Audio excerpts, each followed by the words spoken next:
Bismillahirrahmanirrahim. Okay guys, ini dia AZ e-bike. AZ e-bike ni buatan Malaysia. Saya berada di sekitar kawasan UTP ni. Alright,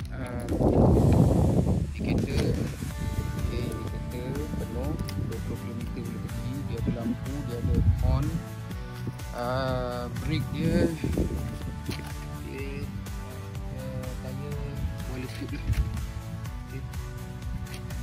Full. Dan saya akan tunjukkan sikit. Bismillahirrahmanirrahim. Okay, berapa jauh dia boleh pergi. Bukan berapa jauh, berapa laju dia boleh pergi. Okay, ini saya bawa satu tangan. Macam tu lah. Wait. Okay, so saya dah nak balik lah ni. Tengah hari dah ni. Jom kita jalan dulu.